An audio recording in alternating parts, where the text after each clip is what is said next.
माँ तू सबसे प्यारी है, माँ तू जग में न्यारी है। माँ तू सबसे प्यारी है, माँ तू जग में न्यारी है। अपने आंचल में रखना, अपने आंचल में रखना। हमें वरदानों से भरना। माँ तू सबसे प्यारी है, माँ तू जग में न्यारी है। माँ तू सबसे प्यारी है, माँ तू जग में न्यारी है। Mr. Rajan Samuel, a great missionary in Hindi heartland, first class with distinction.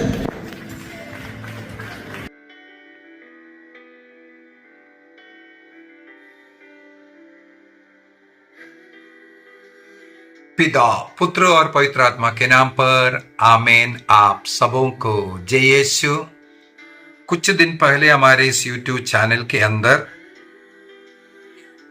कुछ टिप्पणियां कैथोलिक चर्च के विरुद्ध में, और मुझे एक व्यक्ति ने बार बार इसको देखो बोल करके क्लास डाल रहा है, और उसका हेडिंग देख करके, मैंने अंदर नहीं देखा, हेडिंग देख करके ही मुझे समझ में आ गया है।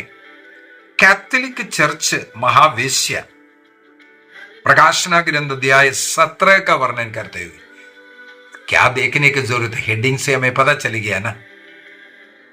कैथोलिक चर्च के विरुद्ध में अनेकों लोग, शैतान के लोग, बाइबल के अध्यायों को, वचनों को लेकर के जो शैतान का कार्य कर रहा है, इसी भाग का वर्णन मेरे ख्याल में 4-5 बार मेरे क्लास के अंदर डाल चुका है। मुझे याद है एक बार अष्टांगांग जो टीवी, वो लड़का, उसका हर एक शब्द को मैंने काट काट करके आप लोग को दिखाया, इसके बाद उसका उत्तर दिया था, और आखिरी में मेरे लिए पैसा डालो बोल करके पैसा मांगने का, भीख मांगने का। लोगों को इस प्रकार कैथोलिक चर्च के विरुद्ध बोलो, हजारों लाखों लोग उनका व्यूअर्स बन जाएगा, और इसके बाद व्यूअर्स से पैसा मांगने का, मनी। उसके पीछे जो लगा हुआ लोग, उनका लक्ष्य केवल वो पैसा कमाना है, यूट्यूब चलाना, यूट्यूब से भी कमाई, और यहां QR कोड स्कैन करके मुझे कलीसिया को मदद करो, मैं ऐसे ऐसा शैतान का सेवा कर रहा हूं और उसके लिए पैसा चाहिए, ये बोल करके पैसा मांगने वाला उस अष्टांगांग का मैंने उस समय पर वो क्लास डाल करके दिखाया था। इसके बाद अभी अभी हम लोगों ने बाइबल कोर्स कर करके आया, प्रकाशना ग्रंथ का प्रत्येक अध्याय को एक एक दिन सिखा करके, अध्याय 17 के समय पर भी मैंने पूर्ण रूप से वर्णन किया, और वहां पर भी मैंने बोला था कैथोलिक चर्च के विरोधी लोग सबसे ज्यादा दुरुपयोग करने वाला अध्याय यही बोल करके मैंने क्लास लिया। इसके बाद शायद वो दे करके होगा फिर से वही डायलॉग और उसी प्रकार का वीडियो। तो ऐसे लोग जो मुझे देख रहा है, मुझे बहुत अच्छा लगता है। आप लोग चाहे कितना भी उल्टा पुल्टा टिप्पणी लिख दो, मैं सत्य शिक्षा दूंगा, कैथोलिक चर्च का सही शिक्षा। मैंने आपसे अनेकों बार बोला है, मेरे इन क्लासों को हमारे बिशप लोग देखते हैं, फादर लोग देखते हैं, और उनका अधिकार है अगर मेरी शिक्षा में कोई भी गलत है मुझे सुधारने का। अनेकों लोग मुझसे कहते हैं आप अच्छा सेवा कर रहे हैं, अच्छा शिक्षा दे रहे। मुझे खुशी है, मैं कैथोलिक चर्च का क्या टीचिंग है उसको अच्छी तरह सीखता हूं, भले इसके बाद ही क्लास लूंगा। आज फिर से इस बाबुल का वर्णन जो अध्याय 17 में उसको सिखाने के पूर्व अच्छी तरह सीखा है। इसके बाद आप लोगों को सिखा रहा हूं। अध्याय 17 और 18 के अंदर जो महावेश्या बाबुल जो कहते हैं वो कैथोलिक चर्चे करके उन लोग कैसे स्थापित करने का प्रयत्न करते हैं। जैसे अष्टांग टीवी वाला बिशप लोगों का वस्त्र का कलर देख करके, देखो यहां पर लिखा है वो कौन सा वस्त्र, लाल वस्त्र पहना है, बिशप लोग लाल वस्त्र पहना है।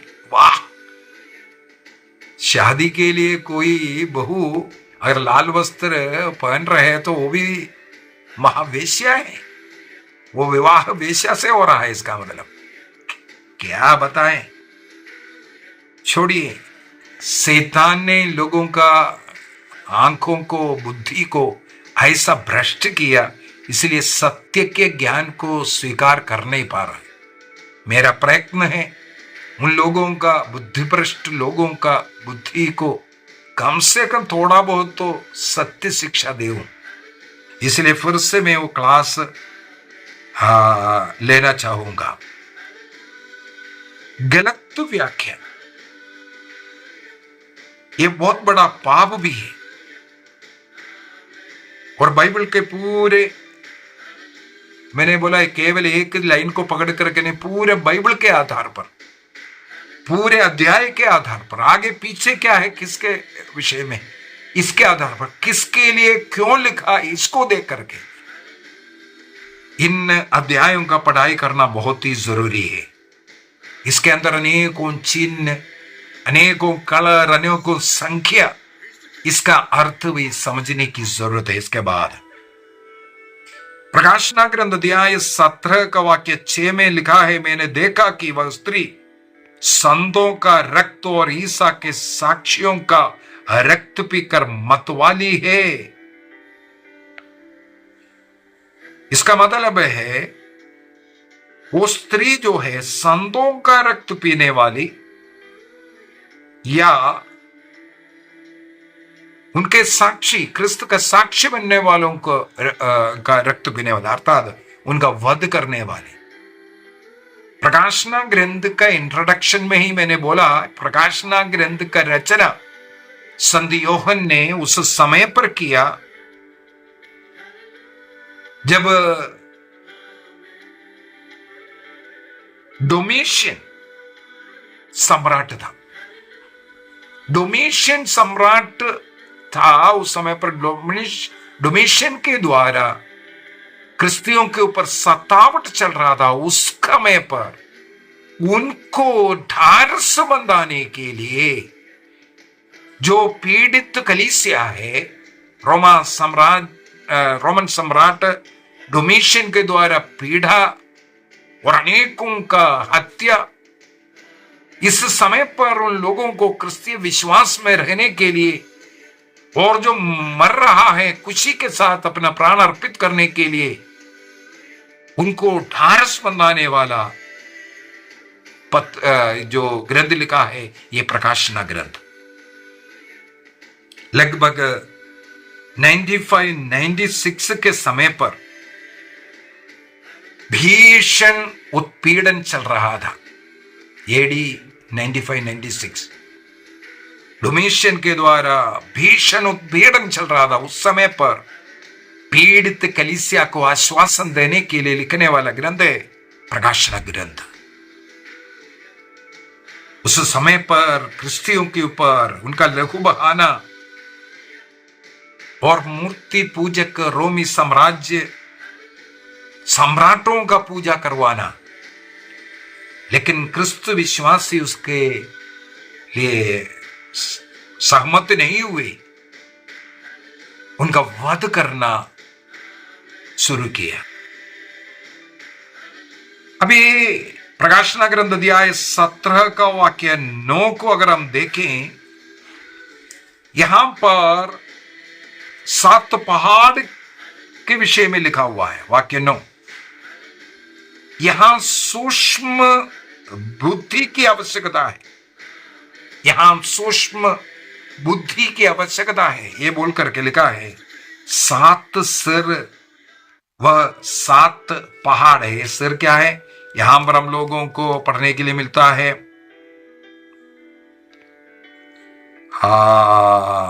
जी, वाक्य 3 में, मैं आत्मा से आविष्ट हो गया और स्वर्गदूत मुझे मरुभूमि ले गए। मैंने वहां एक स्त्री को एक लाल पशु पर बैठा हुआ देखा। पशु के सारे शरीर पर ईश निंदक शब्द। इसके बाद देखा उसके 7 सिर है और 10 सींग, और स्त्री बैंकनी और लाल वस्त्र पहने थे, स्वर्ण मणियाम एवं मोतियों से विभूषित थे, हाथ में सोने का प्याला, उनके व्यभिचार के घृणित एवं दूषित कर्मों से भरा हुआ वो स्वर्ण प्याला। और यहां पर बोल करके दे रहा है, यहां सूक्ष्म बुद्धि की आवश्यकता है। शैतान के वश में पड़ करके संत पापा के खिलाफ या बिशपों के खिलाफ या कैथोलिक कलीसिया से लोगों को हटाने के लिए, शैतान को नाचने के लिए जो तुम लोग अवसर दे रहा है, यहां साफ साफ बोल रहा है ये 7 सिर वे 7 पहाड़ है। जिनको मालूम नहीं है वे लोग बोलते हैं रोमन कलीसिया। देखो यहां पर 7 पहाड़ पर विराज है, रोम 7 पहाड़ पर है। जी हां, जब मैंने यूरोप की यात्रा किया, मैं स्वयं आपको उसके विषय में सिखाया। मैं ये सब सीख करके आया, देख करके आया। जो रोमा साम्राज्य है 7 पहाड़ों पर है, लेकिन रोमन सिटी, रोमन साम्राज्य नहीं, रोमन सिटी, रोम सिटी जो है, रोमा कहते हैं, रोमा सिटी 7 पहाड़ों में है। मैंने उस क्लास के अंदर 7 पहाड़ों का नाम भी दिया था, कौन सा पहाड़। लेकिन वटिकन सिटी, वहां पर टाइबर नदी को भी मैंने दिखाया। टाइबर नदी के उस पार रोमा सिटी है जहां 7 पहाड़ है। लेकिन ये टाइबर नदी के इस पार वटिकन है। वटिकन भी पहाड़ पर ही है, लेकिन वो 7 पहाड़ नहीं है जहां यहां पर वर्णन किया है। रोमा साम्राज्य जो 7 पहाड़ है, उस पहाड़ और यहां के पहाड़ में फर्क है, अलग अलग नाम है। टाइबर नदी के इस पार है वटिकन। इसलिए जो अज्ञान लोग, अन्य लोगों को जिनको ये मालूम नहीं है, उनको मूर्ख बना सकता है। कैथोलिक कलीसिया, रोमा पोप 7 पहाड़ों के ऊपर बैठा हुआ है, सुनने वाला मूर्ख लोग विश्वास करेगा, जो अज्ञानी लोग विश्वास करेगा। लेकिन जो लोग जाकर के देख करके आया और जो उनको मालूम है गलत है, वो तुम लोगों के इस प्रकार का बेवकूफी क्लास देकर के हंसी आता है। 7 सिर वे 7 पहाड़ है जिन पर वो स्त्री विराजमान है, और 7 राजा भी है। मैंने एक एक राजा का नाम भी बताया थे, 7 राजा कौन है। इसके बाद 10 का उसको भी मैंने बोल करके दिया था उस क्लास में।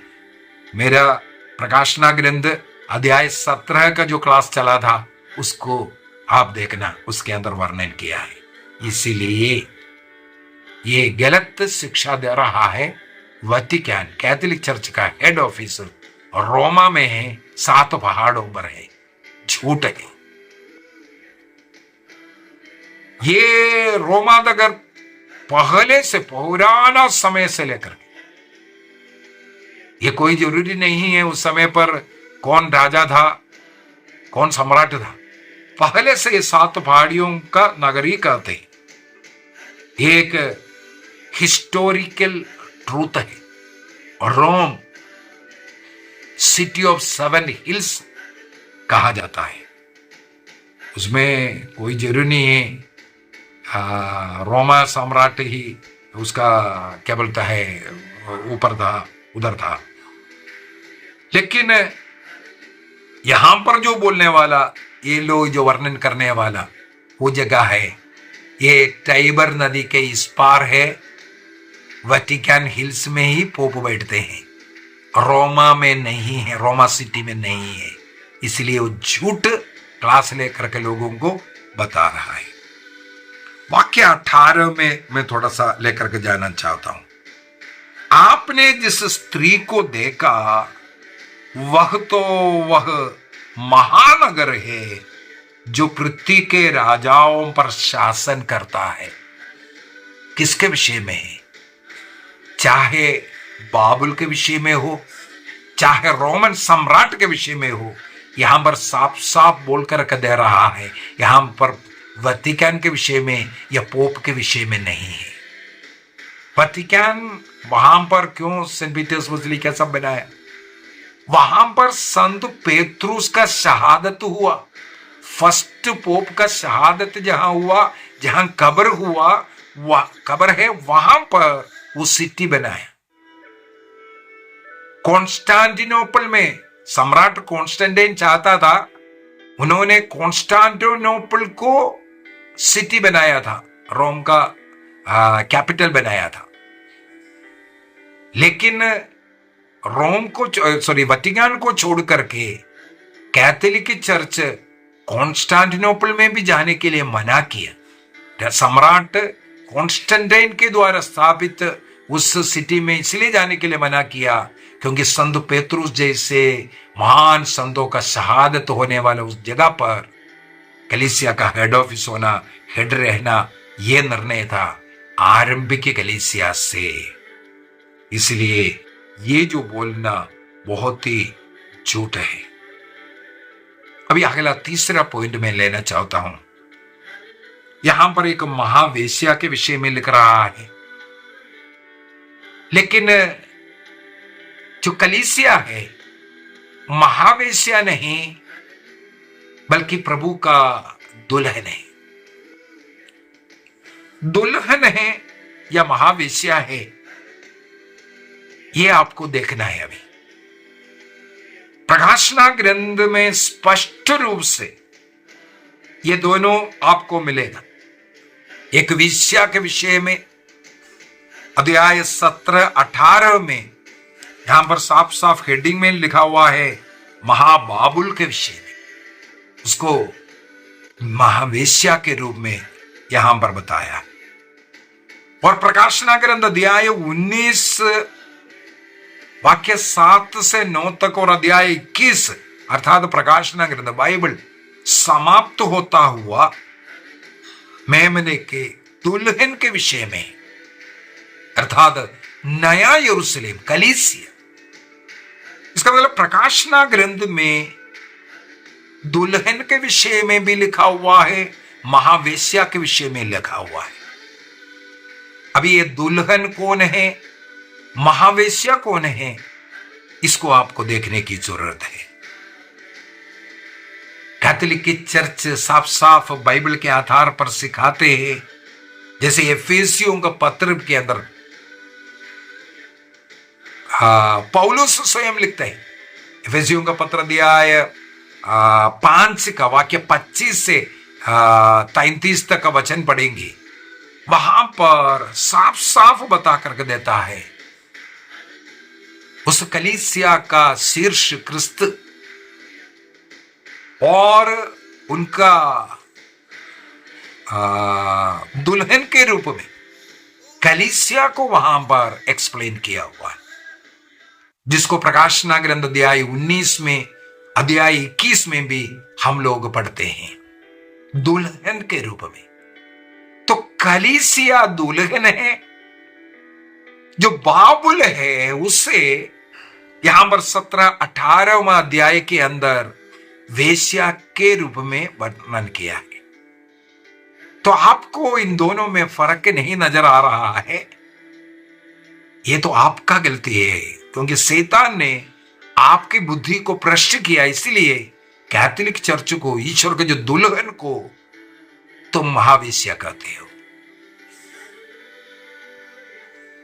अभी चर्च फादर्स अनेकों लोग इसके विषय में बोलकर के दे रहा है। 4 ईसाई पूर्व में शहीद हुए विक्टोरिनस, इस संत कहते हैं यहां पर जो बताया हुआ है वो बाबुल के विषय में है, जो मूर्ति पूजक रोम, उसके लिए इस नाम आया है। ये कलीसिया का रूप नहीं है।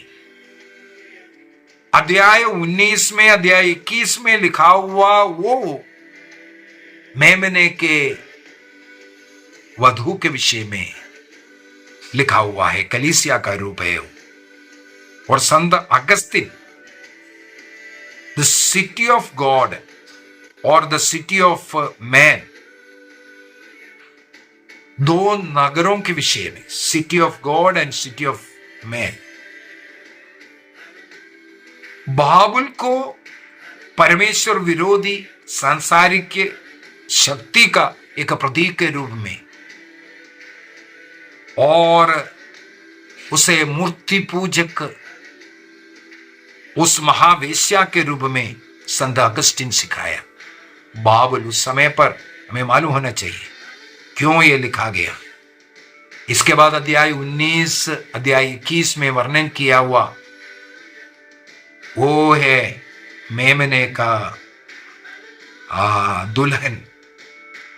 उस मेमने के दुल्हन को आप महावेश्य बोलना बहुत बड़ा पाप है, अपराध है। इसलिए इस प्रकार का कैथोलिक विरोधी व्याख्या लाकर के आप शैतान का साथ कार्य ना करें। बाइबल लिखने का उद्देश्य को भी आप लोग पलटा रहा है। प्राचीन काल की कलीसिया के व्याख्या में इस प्रकार का कोई व्याख्या नहीं हुआ है। 20वीं सदी में आकर के शैतानी ग्रुपों ने, जो चर्च से कट करके चर्च का विरोध करने वालों ने इस प्रकार का टीचिंग शुरू किया। और जो सोना, बैंगनी वस्त्र, व्यापार, ये सब बोल करके जो कुछ वर्णन किया है उस समय पर, उस रोम का ऐश्वर्य को उनके उस बिजनेस सेंटर में सब बताया हुआ है। ये सब बताने के लिए, इसका मतलब वो रोमन साम्राज्य के लिए, बाबुल देश के लिए ये लिखा हुआ है, ना कि ये कलीसिया के लिए लिखा हुआ वर्णन। कैटेकिज्म 675, 76, 77 में सब इसके विषय में बहुत कुछ लिख करके हमें सिखा रहा है।